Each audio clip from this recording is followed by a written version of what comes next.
Assalomu alaykum aziz obunachilar, sizlarni ko'rib turganimdan yana bir bora xursandman. Kuningiz xayrli bo'lsin. Sizlarga yangi va foydali ma'lumotlarni yetkazishda davom etamiz do'stlar. Kanalda yangi bo'lsangiz obuna bo'lib qo'ying.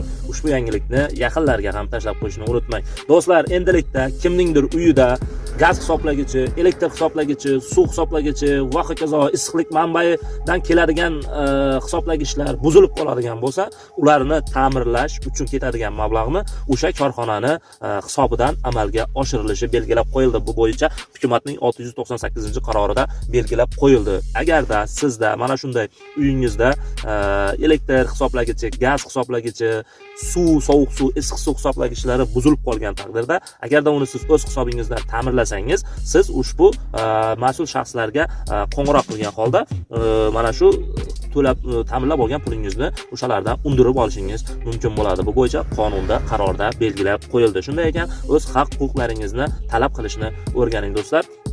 Hozir mana shu yerda videoda ostida o'sha ta'mirlash kerak bo'lgan mas'ul tashkilotlarning nomerlarini qoldiraman. Ushbu nomerga bog'lanib, muammongizni hal qilishingiz mumkin bo'ladi. Agarda inkor qiladigan bo'lsa, 698-sonli qarorni asos qilib ko'rsatishingiz mumkin bo'ladi va yuqori turuvchi organlarga murojaat qilishingiz mumkin bo'ladi. Ushbu videoni yaqinlarga tashlab qo'ying va bizning kanalga obuna bo'lishni unutmang. Sizlar bilan Kamina Og'abek Otajonov bo'ldi. O'zingizni asrang. Biz hali yana ko'rishamiz. Omon bo'ling.